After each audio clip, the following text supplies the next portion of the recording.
You're listening to the Secret Sauce Podcast, unveiling life's hidden recipes for success, happiness, and fulfillment by finding the unique ingredients that shape individuals' extraordinary journeys. Hello, Baron. How are you doing today? I'm great. How are you? This is Lynn Bush. I don't think y'all have met before today. She's my co-host here on the Secret Sauce Podcast. We thank you for coming and sharing some of your time with us today. Can you tell us a little bit about who you are? Well, I'm Baron Cornelson. I'm a business owner of a small business. Hard work and dedication. Small business owner. Yeah, we talk about it a lot, about how the secret sauce for being a business owner relates to so many different facets of real life. And that was part of what I wanted you here. I've known Baron personally for a little over 10 years. I've been a part of several of his small businesses. He may own one today, but he's owned many since I've known him. And we wanted to hear how you keep it going. Not that every business worked out.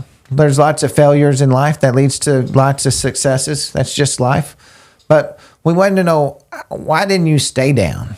You've had lots of opportunities to stay down. I mean, yeah. How long were you in the hospital over your leg? You want to share the story? 2 days. Share some of it, not all the details. 2 days before Halloween last year, I broke my ankle or my leg and dislocated my ankle. Had to go in for surgery, and they put in hardware in my leg. Probably about 2 months later, going through the recovery, it got infected pretty bad. It was to the bone. It didn't penetrate the bone, but it was to the bone. So I had to go in, had several more surgeries, cutting out the infection. Once I was able to get stable, it was pretty much They think you were going to lose your leg at one point? Initially, it did say, they didn't tell me that, but later, after the recovery from the infection, the doctor said he did think I was going to lose my leg initially. Yeah, they told me when you went back into the hospital, they called and told me that they thought you might lose your leg. Yeah. They probably didn't tell me intentionally, but because I wasn't going to lose my leg. It's kind of like my eyes. I was telling my eye doctor yesterday I was at the eye, not to interrupt your story, but I went into eye surgery. But I told her I can't be me without my eyes. And I know in all the things you've done in your life successfully, you couldn't be you without a leg. Right. And so I felt your pain that day because, if I couldn't talk and I couldn't see, I don't know how I would be me today. But anyway, so you made it through it. How long was your recovery? How long were you off your feet? I think altogether it was roughly about 5.5 months. Wow. Yes. But I did have a little knee dolly. I was able to, a knee dolly, where you put your knee on. It's kind of like a little four-wheeler. You rest your knee on it, It's a lot more difficult than it looks. And that thing is it's pretty unstable. Can't lie, I've had a few little crash and burns on it, but I made it through it. Yeah. I'm here. And did you become more humble because of it?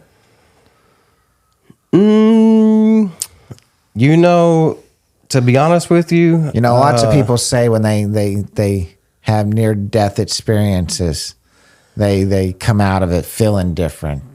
Did you feel different thinking you were going to lose your leg now that you've got it? I don't feel much different. Do you trim your nails? Do you get it manicured? Do anything special for it? You got a special sock for that side or what? No, I don't. I really don't feel anything different. I think that my body slowed down a little bit since then. I think that I don't necessarily know because I ain't quite in shape as I was before I broke my leg, or it's just something that traumatic. When your body's faced with something that traumatic, it just automatically slows down. But I don't think that I necessarily have it's not the drive, it's not mentally, it's physically. I don't necessarily have the physical pace that I used to have, even on like just normal day-to-day stuff, which is kind of weird. I've never experienced anything like that before. So why didn't you quit? I just you were down and out. Failure is just not an option for me. Why? What's the secret sauce of why failure is not an option for you? There's an answer there. I think really it's for me it's kind of complex. Starts off as a child. My mom was never really that successful. We pretty much grew up in poverty till I was a teenager. She started making a little bit better money then. Single parent. My mom's a pretty hard person. She's not necessarily strict, but she was very hard. And, through all the stuff that she went through, growing up on minimum wage, her making minimum wage and how poor we were, she never made excuses. She never really complained. I don't remember her complaining or making excuses ever, And then her mother was actually very successful. She was an entrepreneur. She started a tax business way, way, way back in the day when she was younger. Started off a little card table in a grocery store and then became very successful. Opened up an office with multiple employees. Very driven woman, That was your grandma? That was my mom's mom, yeah, my grandmother. And she became pretty infamous around the Lake Worth area, all local small businesses, because she started doing all their payroll, all their bookkeeping, all our taxes, and very driven. So, it was like I kind of got the inspiration from my mom because, she was my single parent, to never make excuses and don't complain. And then seeing my grandma with hard work that you can become successful. When did you own your first business? When did you start working for you? So, kind of a funny story. I used to, as a kid, if I wanted something, I'd have to go to my grandma and ask her for it, because we didn't have money, So, and I would go, my grandmother owned 5 acres in a little town, Lakeside, just between Lake Worth and Azle.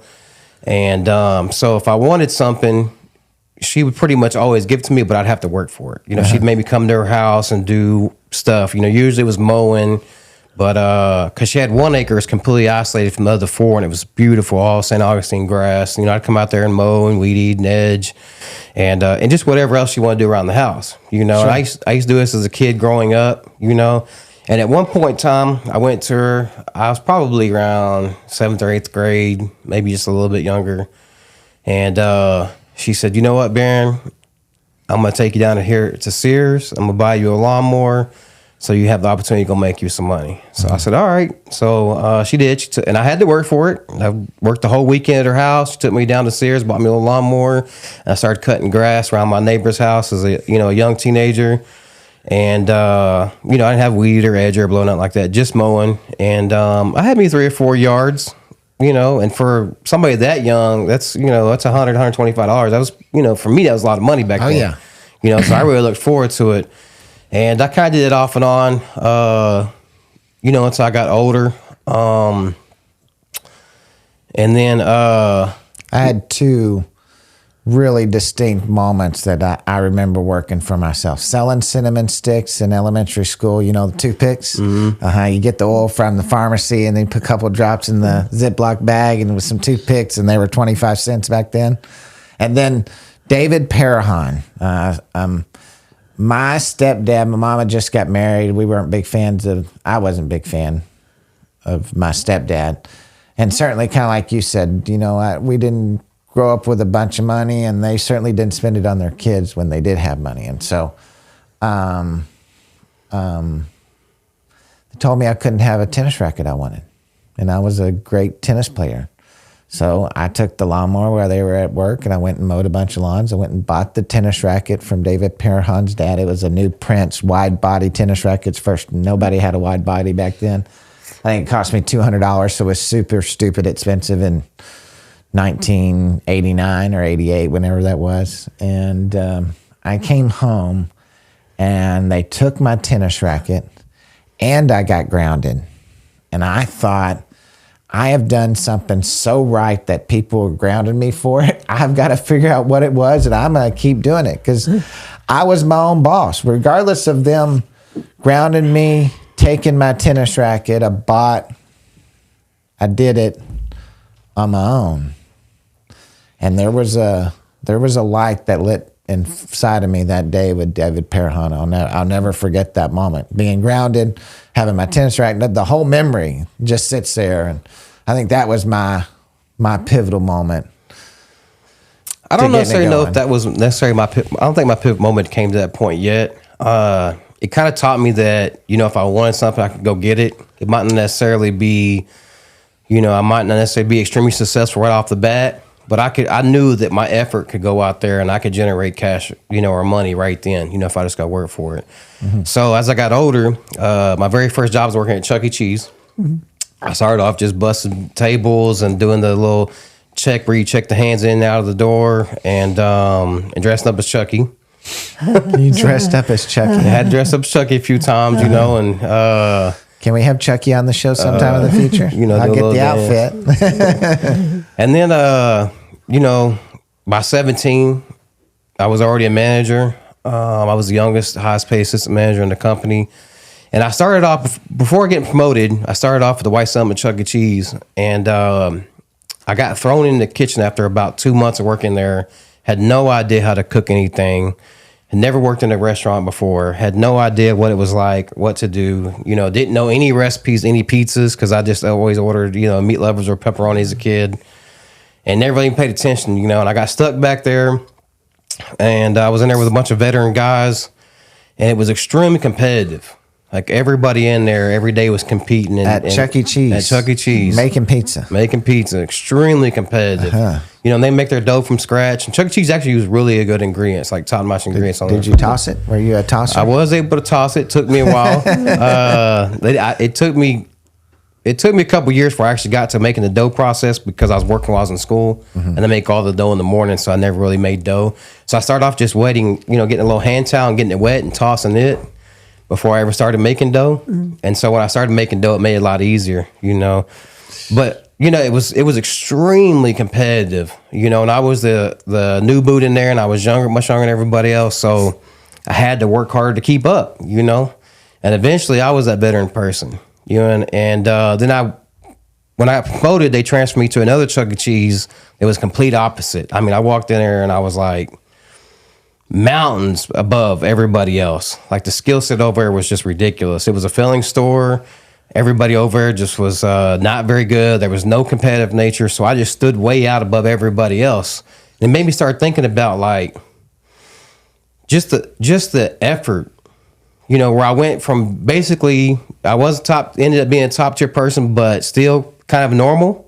A normal setting because everybody was really good because everybody strived every day to be the best over there, to walking into an area, a different environment where everybody was below average, and there's nobody new over there. Yeah. These are regular, these should be the senior employees over there, and they're below average. And so it made me really think about just the minimum amount of effort that it would take just every single day to stand out, and it made me really realize that it's not necessarily that it's not necessarily that I'm that much more skillful or anybody else, or I might not even been skillful than there might have been people there who was much more skillful for me, but my effort pushed me to be much better than the rest of them just because I tried. I wanted to try. So Lynn and I talk about that a lot on the show, that we think that's one of the driving failures of today in our society is where's the effort? Exactly. Just the effort. Just give me the effort. Just try. Let me correct you when you failed. Don't let me talk to you about doing it. Not Don't even do it. drive, just the effort. Just the effort. Yeah. I think it's just too easy to make excuses these days. Mm-hmm. But why? We want to know the why because we think if we can figure out the why, we can come up with a secret sauce for it. For me personally, because I catch myself doing it sometimes and I strive not to, but it's today is such a faster pace of life. It's so easier for a parent to be so wrapped up in everything and it's hard to slow back down and pay attention to them details. And you start, making excuses why your kids didn't do something perfect, or you overlook some stuff instead of telling them like my mom would do. She would get on to me every single time. Like I said, she wasn't really strict, but she was hard. Yeah. If I was smacking when I was a kid, she'd come by and hit me in the back of the head, and get on to me, So it was just little stuff like that, make sure you wash your plate after you put it up. Make sure you put your plate up after you eat, And it sounds kind of strict because kids just don't do this these days. You do the dishes at home? Now? No, my youngest son does. But before he started doing it, I always did all the dishes. That was just one of my chores, but he does them now. And see, I kind of went the opposite. the things that my parents forced me to do growing up. I love my wife because she takes out the trash. I don't mean to admit that to anybody, but I hated it growing up. So instead of asking me 12 times to take out the trash, I do other things. I do a lot of cooking around the house and stuff. So but my wife takes out the trash. And I was like 12. I do that my part. It's not the trash. I was like 12 or 13. My mom was making me do all my own stuff. I had to wash my own laundry, do my own dishes, make my own plate. She did all the cooking, but make my own plate. I mean, make my own room, wake myself up for school. Yeah. Get ready on my own. My mom was good at those things. Maybe not guiding us correctly in other ways, but she was a good homemaker for sure. I don't know if my mom just didn't want to do it and made me do it, or she was actually teaching me something. I don't really know what the madness behind it was. But either way, it made me learn, like, at a young age that I need to be able to do all that stuff on my own. I think it really helped when I got older. Because when you get used to doing stuff like that, there's no room for excuses not to do, I think, I agree with you. Yeah. She agrees with you. I totally But we agree think with you. anybody below your age group doesn't agree with you at all. And like I said, I think a lot of it comes I in think like, even people our age, Baron, I mean, we run into, I mean, how many people of your graduating high school class, even if I didn't graduate, so I don't know, but of the class I was supposed to graduate, I don't know of maybe two handfuls of ultra successful, mildly successful people. Most people are just everyday Americans, and everyday Americans is great. I've got a lot of friends on my Facebook that smile, and to me, to get there every day, I want to be happy. We talked about it. We don't believe, I know you don't, that other people control your happiness. You control it. You are your own destiny. You just have to have a lot of teammates to get there, and you want to love and nurture them. I get that, but we're firm believers, and I believe in God's grace, and I believe He gave me the ability. So go get it, because that you're sinning if you're not doing it. But we don't see the same, and I don't see it in my employees. I know you don't see it in your employees. I don't see it I don't see it in other relationships. I'm witness to a relationship that's just 2 or 3 years younger than Jenna's and I's, and it's a disaster. And a lot of their relationships are disasters. My employees that I've had over the last 4 or 5 years at my office, I don't know any of them that would have certainly wouldn't be able to date my wife or myself the way that they treat each other inside of relationships. And I don't know what changed all that. I heard this morning that 73% of American third graders cannot read on grade level. Oh, that's tragic. And I'm a firm believer that America got to where we're at today because everybody got an education. Mm-hmm. Other countries, it wasn't the same way. And there's got to be a correlation between hard work and I wasn't smart. My house life was a disaster. So I was a disaster throughout all of my schools, and nobody was able to keep up with the task of keeping up with me. I wanted to do more, and then if they didn't have it, I was bad. And so I think there's going to be a lot of sad people. I think there's going to be a lot of people that don't know how to smile anymore. Something that changed was, no matter what your home life was, when you went to school, there was order and there was discipline. And there were people teaching you good life habits. That has changed. Yeah. The schools do not provide that. I don't even think they have home ec in school anymore. Oh, no, they don't. I took 12 home ec classes in high school. 12? 12. Wow. You 12 did well home ec then. classes. and 11 of them were cooking. Man, I had this home ec teacher. She was a big woman. And Miss Bartlett, I'll never forget her. Very, very, very, not only a special woman to me, but very just nice, very smart. Just really catered to the students, in home ec. And there'd be times where I'd get frustrated in class or something, and I'd leave the class and just go sit in home ec, and she'd let me cook something to eat and sit there and talk with her. She had a little office. I could sit inside her office. And she was pretty significant as far as me being in high school. But I just think these days, these kids, I think one is life is so busy now, it's harder for us to pay attention to the details as parents, to notice everything like our parents did as one. But they see people become super successful over almost nothing, you know, like internet or, you know, like for example, like rappers these days, you know, and they think that, you know, that they can do that. And Rappers. What about that country western guy that hillbilly who wrote that hillbilly anthem out in the middle of the woods, and now he's had like 27 million views and sold 13 million songs on Apple in like 7 days. Like, holy cow. But there's probably a million other people who did it and wasn't successful. Oh, there's probably a billion people worldwide. And they don't. And these youngsters, they don't understand that. They don't understand you know, comes with hard work and dedication, but it's a lot of luck and stuff like that. I think it's a lot of being in the right place, the right time, the people who you know, the platforms you come from. But I think that it's too easy for them to grasp the idea that if they could just figure out the platform, that they could be that person. But like you said, there's a 1 in a billion people who've tried that already and wasn't successful. So that's right. You know, and I think they get so stuck on that they can become super successful with a minimum amount of effort. It just doesn't work that way. No, I think success takes all your effort. I think it takes a ton of effort, because so much of your effort is the failure part of it. 90% of your effort doesn't work out for you. And so you've got to be willing to put in a ton of effort, because you're just hoping that 10%. If you think about all the wealthy people and all the wealthy companies and the people that hit all the stock home runs, that was 1 in 10, 1 in 12, 1 in 14. There's a number there that you could equate to it, that they did this 14 different ways, and one of the 14 finally hit. You know, my wife and I are involved in real estate. You're involved in some real estate and some other small businesses, and you dibble dabble in this. We've got a bunch of stuff in crypto, but crypto isn't I'm not retiring on crypto. It's not in my plan. I think there's some great opportunities that'll come over the future with what we have.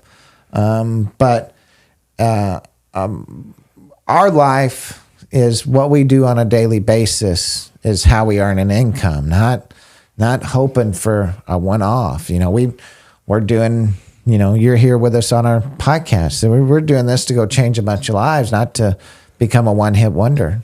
I think a big difference is what the younger generations don't see is people like you and I, we're involved in 20 one-offs, you know, 25 one-offs. And then, at the same time. Or even if it's just 10, went through the other 20, you know, recycle new ones, you know, and they're so fixated on just one and thinking that, and when that one fails, they don't know how to recover from it. Yeah. You know, so it's like, you know, it goes from super motivated to almost depression.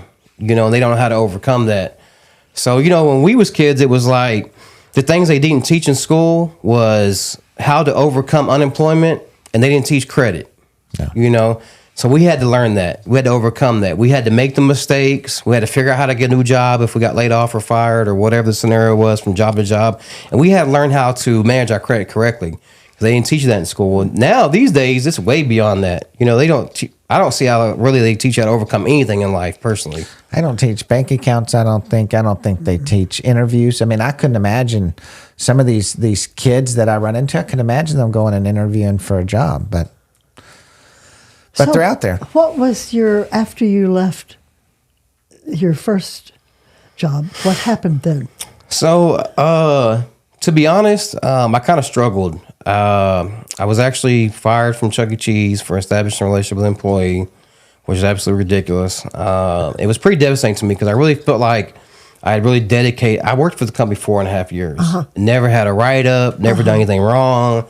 You know, was always above and beyond, you know, most people around me. Got tremendous amount of recognition from the vice president of the company to area managers. Always, you know, I even changed the entire recipe at Chuck E. Cheese for making dough, which was kind of by mistake, but that's a different story. But you know, I was pretty revelational in Chuck E. Cheese. I believed in you know, personally. Maybe I wasn't on a big scale, but for me, I was. It really meant a lot to me.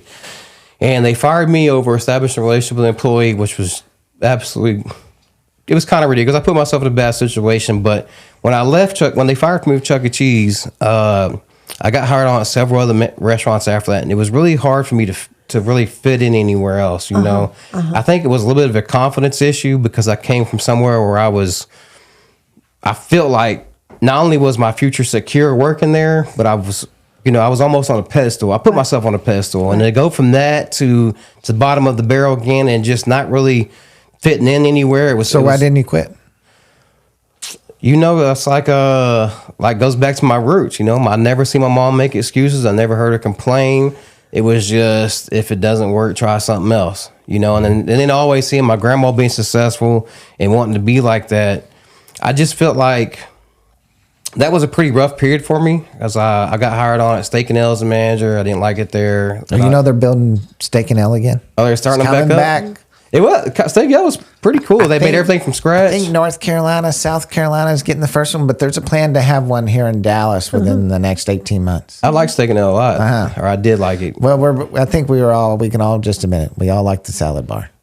The salad bar was good. Salad bar. They had the soup on salad bar too. But I went from there.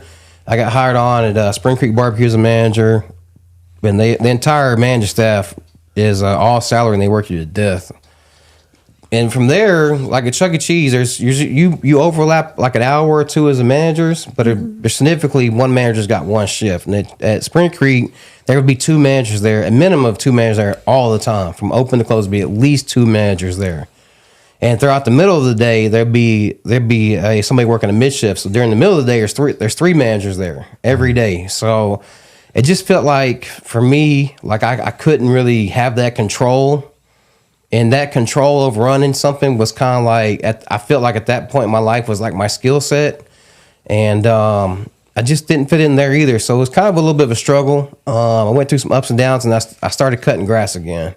It was just easy for me to just go out there and get quick money. Wasn't a lot of money, but I could get it really fast. You know, it was easy for me. So I started cutting grass again. I told myself that if I just dedicate a little bit of time into this, that I could probably do something with it. I've seen a bunch of very successful lawn companies and told myself if they could do it, why couldn't I? Right. So I ended up landing a job as an assistant manager at Pizza Hut, working night shift, to help pay for everything while I was starting my own lawn service. This was back in 2002. And do you still have that lawn service today? Still have it today. What's it called? It's called Keep It Green Services. Keep it green. When I wanted to, how are you keeping anything green right now? I got to get control of that clock at my customers' houses. The box inside your garage that monitors the water. Right. And most of my customers, I do have access to it, and I monitor their watering. There's a little bit of science to it. You can't overwater a yard, and the customers don't want to see water run down the street. But it's not that difficult. But there's a little bit of science to it, and I do monitor most of my customers' watering, so that does help. And in the last year, I've been really focusing on pushing fertilizing, and maintenance fertilizing, because really to fertilize is something you need to maintenance all year round. One fertilizing is not going to help. So if I can get a customer to pay for the fertilizing service, and I can manage that clock, I can usually keep the yards pretty nice. But yeah, when I was in 2002, I wanted to get DBA. I thought to myself that I wanted the opportunity to create something bigger than just cutting grass. So instead of labeling my business Keep It Green Lawn Care, which was on some of my marketing stuff already, I decided to name it Keep It Green Services. That way it would sound more like I provide much more services than just cutting grass. Because I knew at some point in time that if I'm going to continue growing this business, that it's got to be something bigger than just cutting grass. So that's where we're at. Keep It Green Services. And how many different entities inside of Keep It Green are there? I mean, we do a lot of stuff, but primarily I would say 3. Yeah. My lawn service, one is lawn maintenance, property maintenance as far as lawn care goes. And then I try to separate my fertilizing as a monthly service. As a separate business on its own, I bill out monthly instead of every service. So I tell my customers, everyone that wants to sign up for the fertilizing, that it's basically its own separate business. Even though I'm kind of running the same, we fertilize on the truck as we're going through the neighborhood usually, but I'm trying to separate it and get it set up where it will be one day its own route and its own person doing it, so it'll be a separate business. And last year we kind of soft started a pest control company. And I'm trying to do that the exact same way. You know, it's going to eventually be its own entity. And from the outside looking in, I've initially, when I first started it, I've told all my customers this is a complete separate service. You know, it's going to bill separately. Then again, right now we're all running everything off one truck, but within the near future, each one will be its own route, own person doing it instead of everybody doing it. So How come you didn't talk about your Santa Claus stuff? Oh, Christmas lights? Oh, yeah. Oh, That's my favorite part. That's actually a good one. I can't believe I didn't think about this initially because Christmas light time, we provide professional custom cut Christmas lights that fit your house perfect. We use all commercial grade equipment, materials. It's actually the most profitable time of the year for me. Yeah, he always goes on. It's hard to find him in February. Oh, yeah. He's on vacation somewhere. Christmas lights is huge for us. And the way I set it up is a little bit different than most companies. Most companies will just sell you the lights up front and you got to store them or they'll charge you to store them for you. What we do is we do at least to own for 3 years. For the first 3 years they're installed. Up until the first 3 years they're installed, I own the lights, you just lease them. But after the third year they're installed, you own the lights. So this is a business plan I wanted to do just because every year I seen like how drastically much I was growing each year hanging lights. And I figured I could probably grow this business big enough to sell it at some point if I decide. So I figured that if I can set it up on a lease to own for 3 years, I can show a revenue for 3 years in each new customer, you know, and I've got everything labeled. Everybody's lights is custom, got their own little tote and labeled. I mean, everything's labeled to the T. So I've got all the documentation on each customer to all the way down to the plans, exactly which way the lights go, where they're installed on the house. So it's huge. We installed lights on. Actually, last year we did install. The year before last was my most successful year hanging lights, mainly because last year I broke my leg and I had a guy has experience hanging lights. I had a guy who was brand new, and I didn't know if me not being able to be there, you know, all the time, that how much they'd be able to maintain without me being there all the time. Because usually I'm there every house and I'm coordinating everything, you know, and it's for people who don't have a lot of experience hanging lights. I mean, whoever's coordinating everything is a huge position, you know, because you got to make sure the lights are in the right direction for electricity and so on, and make sure they fit, because we're custom cutting them to fit certain sections of the house, so they're not going to fit anywhere else on that house. Right. So whoever's coordinating is huge. So I was kind of nervous about how well it would work out without me being able to be there all the time and being able to do everything I normally do. So last year I didn't do any advertising or marketing. So we actually kind of regressed a little bit last year. We did 138 houses last year, but that's like it was 7 houses less than we did the year before. You know, I was potentially planning on. I mean, I usually pick up about 50 new houses a year. You know, I've progressively been doing this every year, and I was planning on. That was like my milestone was to get at least 50 more houses last year. You know, previous to me breaking my ankle and everything happened that way, but it is I mean, it's just been growing fast every single year. Do you have a grid for each house so that people know how to place the lights?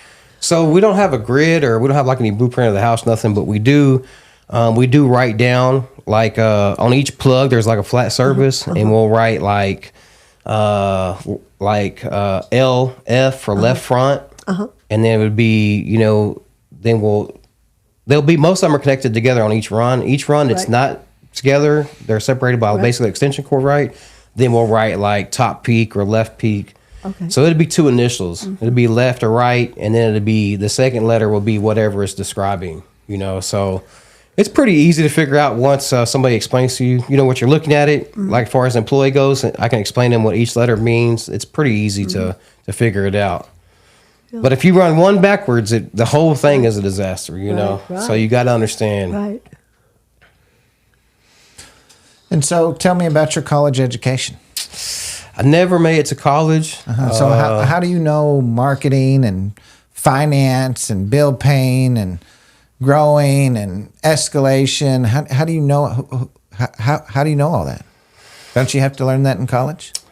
I think that a lot of it is trial and error, the mistakes I've made, but working for other people. You know, the majority of my career, up until the last few years, I've always had some other job while working building my own business that helped fund it and keep me afloat and stuff like that.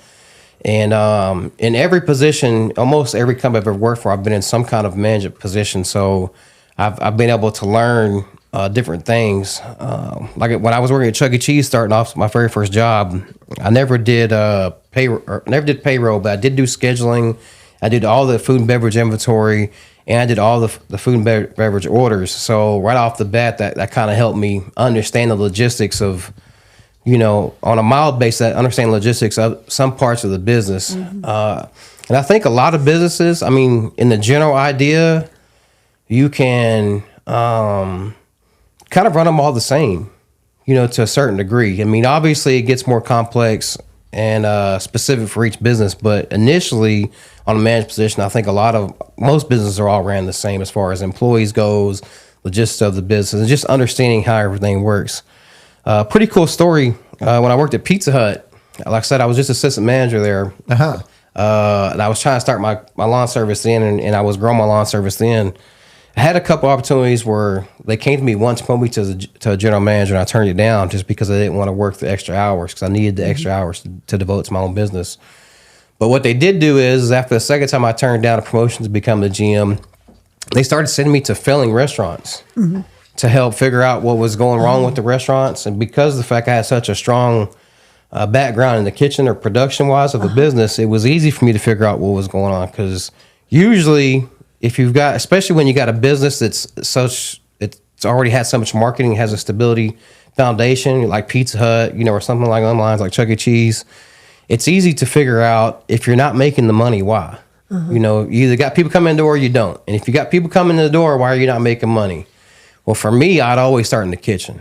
I'd always make sure that my cooks were trained correctly, that they're making products correctly, that stuff's not going in the window messed up, to minimize my costs right there. And then once I realize once I know and I'm confident my kitchen guys are trained right, I can do a food and beverage inventory and check out what my costs are. If I know my cooks are cooking correctly, and if my costs are still too high, somebody has to be stealing. Somebody's selling stuff without ringing it up, right? Or people are just eating for free, you're not supposed to, but food's going somewhere. If we're making it correctly and we're not messing orders up and it's going out the window and they're still too high, then we know somebody's doing something wrong, and then it just goes, I've already eliminated the kitchen. Now I just got to go to the cashiers and pay attention to what they're doing. Right. Are they ringing stuff up wrong? Are they stealing? Are they sending orders back and not ringing it up or whatever's going on? And right then, that right there is like, especially with a restaurant, that's 80% of a failing restaurant's right there. And then after that, it's got to be your personalities, customer service, stuff like that. But the product has to be right and the costs have to be right. And then everything else after that is just fundamental stuff. Just make sure your customers, your employees are smiling, doing their job, being presentable. But it was easy for me to go back to the production and go back to the basics and work my way up to figure out why the restaurant was failing. So, I don't know exactly what the question was, but that original question. No, I was asking you how you know so much and don't have a college degree. I know how hard you've worked in life, and I know all the different businesses that you own. I don't know everything about you, but I know a lot. And I'm always amazed on how many business owners I run into on a daily basis that are the mom and pops around the country that don't have college educations. I know some people running some multi-million dollar companies with no college education. Right. But so back to what you said is, I think when I was a kid, watching my grandma, going to my grandma's office sometimes, like if I missed school for whatever reason, my mom was working for my grandma at one point when I was little. Like I would go in there, my grandma always had all kinds of marketing stuff. She had little letter openers with their name on it, and pins and cards and hats, and pretty much anytime like anybody came there with like some kind of marketing promotion, she would buy it.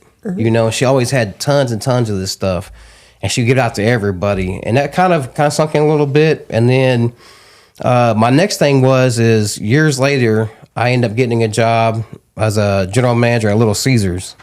And there was a guy who owned 23 Little Caesars. He's the biggest franchisee in Little Caesars. Matter of fact, and his stores are so much more successful than even the corporate side of Little Caesars that they would come to him for advice on what they need to do to make the business better. What was he doing different? I think he just he was much more assertive. He had cameras in every store he watched every day. He watched all his employees and managers and everything. And it just that once a month we'd have a meeting. And it was just so much more structured, and he didn't let anything slide. He paid attention to everything. Like I said, he had cameras inside the stores that he would watch, So it was just much more structured. And one thing, when I became a GM at Little Caesars, is they did this thing. It's called shaker boarding. It's where you send a little employee out by the street, and they got a big, advertising board, and it's got the logo on it. And you go out there and you shake the board. Some people twirl it and stuff, They told me when I was in training, and I was getting trained by one of the highest level GMs they had. She was like the most decorative GM they had, right? So I was pretty privileged. We got along great. She taught me a lot. But one thing I noticed with the rest of the company is, one thing Little Caesars, they tell you to do that a lot of GMs didn't, even this GM didn't do, is you're supposed to target kids, right? You're supposed to, because it's a cheap pizza. It's in and out fast. That's kind of their promotion. And, when an adult thinks about pizza, they're not thinking about the cheapest in-and-out pizza. No, I'm thinking about square pizza, deep dish, the little small pepperonis. I want some bell peppers chopped up. I don't like the long ones. Yeah, I've got an idea exactly what I want. So what they would do is, what they were supposed to do is, you're supposed to have a minimum of 15 hours a week of somebody out by the street shaking the board, right? And you're supposed to buy these little graham cracker cookies. They're shaped like the little... whatever their logo is, right? And you're supposed to give these cookies free to every kid that walks in. Oh. And I never seen anybody do it. And I've heard about a lot of managers, they would dock the numbers on the hours for the shaker board and to try to help their own labor, They would say they did it and didn't do it, And so right off the bat, as soon as I became a GM, I got out of training and got my own store, I ordered 2 cases of these cookies. And I told everybody that works for me, my entire staff, every single kid comes in here, they get one of these cookies, Because I had a 2-month window when I first became a GM where they weren't going to really hold me to the standard. They want me to come in there and get used to everything and really adapt to become have my own store. So I had 2-month window where expenses weren't that big of a deal. Right. I'm sure they were, but they gave me a little more leeway than everybody else. So I went in and I ordered 2 cases of these cookies, and I hired somebody full time to work the shaker board. That's what they call it, shaker board. And 40 hours a week, they were out there shaking the board. And I didn't train them to do anything else. Matter of fact, I called one day, and she answers the phone. My assistant manager's on shift, and not me, right? This chick answers the phone. I said, I can't remember what this manager's name at the time was. I said, let me talk to her. I said, why is she inside the store? She's like, oh, we got busy. I said, I don't care if we're busy or not. You put her back outside and don't try to do nothing else. I don't want her to do anything else, right? And so I got on to her about it, but sent her back out there, and I never trained her to do anything else. But 40 hours a week, literally, she was out there shaking that board. The very first manager meeting. Can you imagine trying to ask some kid to go do that today? She you might end up in jail over it. Well, she was younger than me, but I think she had a kid. I think she might have been in high school. I think she might have been 19. I'm just saying it's just hard to get them to do anything that's not real simple, or they can't use their phones to do. I just told her from the get-go that was what her job was going to be. So your grandmother took you to work. Her daddy took her to work. I learned it from from everybody around us. I didn't get to go to work with my parents. Well, I kind of did with my mom, but what you described and what she describes is what we talk about is a lot of what's missing. You got to see work. Now kids go to the playground. They don't go to my grandma's office. Well, see, when I went to that first manager meeting, they've got a printout list, right? And they rank each store by 20 different categories, right? And so, I made sure, we're going to give every kid these cookies, and we're going to shake them for 40 hours a week. And I don't care. For one, I had a little bit of extra money to waste the first couple months, right? So when I walked into that manager meeting, my district manager, which I was pretty cool with, his name was Rob. He came over to me and he put the rankings down in front of me and smiled. I said, "What's going on?" He said, "You ain't seen the rankings yet?" I said, "No." He said, "Look at it." I was the number 1 store out of all 23. Wow. The very first month I was a GM. Wow. Between my food cost expenses, my labor, increase in sales, there's a 20 punch list that they rank your store on, right? But I was the number 1 out of 23 stores the very first month I was a GM. Wow. And I wasn't expecting anything like that. I was expecting to be better because they had some crummy GM in there before me. He didn't even know what he was doing. Matter of fact, when I got transferred over there, I told my district manager, I'm like, this dude, he was just a fill-in to be a GM. He wasn't even supposed to be a GM. He was just filling at the moment to help keep the store afloat. I told him, I was like, I'm going to run this store. It's you might as well go ahead and find him somewhere else for him to go because I'm going to run this store. And we kind of did you already see it when you got there, or you want to be management material? You want to be the boss? What's the secret sauce when you walk in there and you're able to tell someone confidently, I'm going to be your boss someday? For me, it's just I know I can outwork most people. I just out hustle them, get you there? Just my drive alone. It's just being able to know that they're not going to be able to outwork me. And then it don't matter how skillful you are.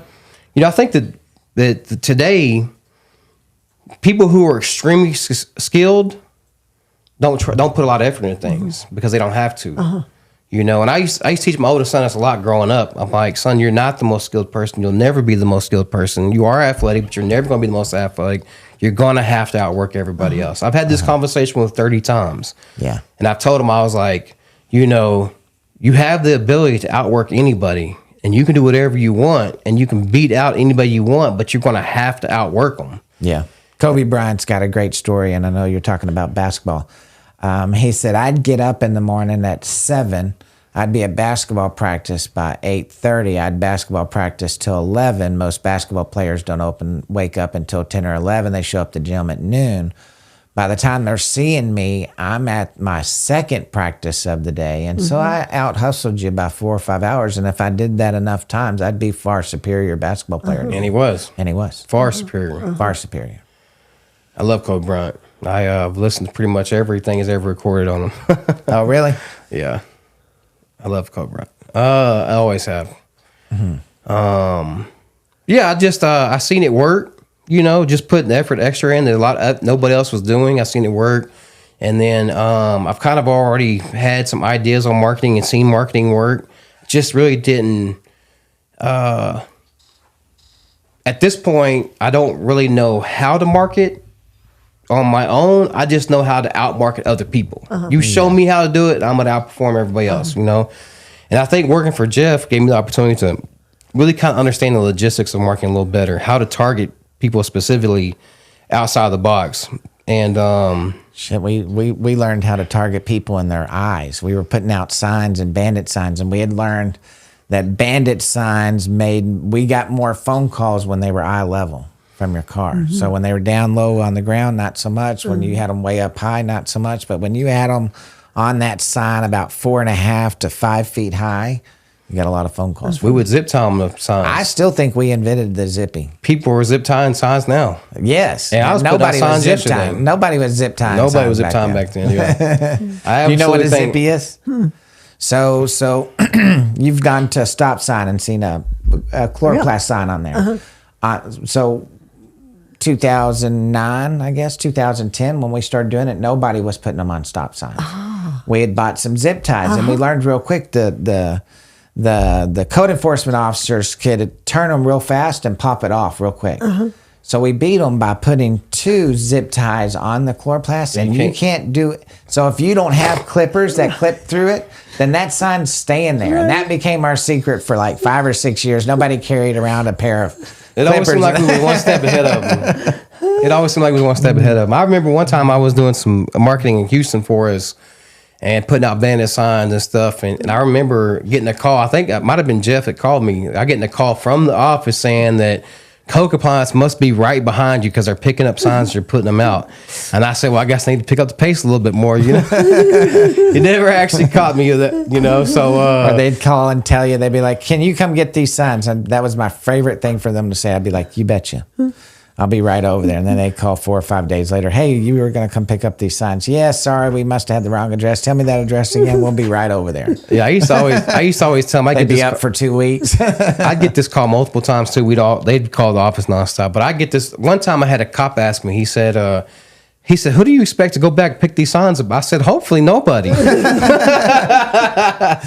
And usually, every time a Code Compliance would call, which they'd call all the time, after we put signs out, they would just call nonstop.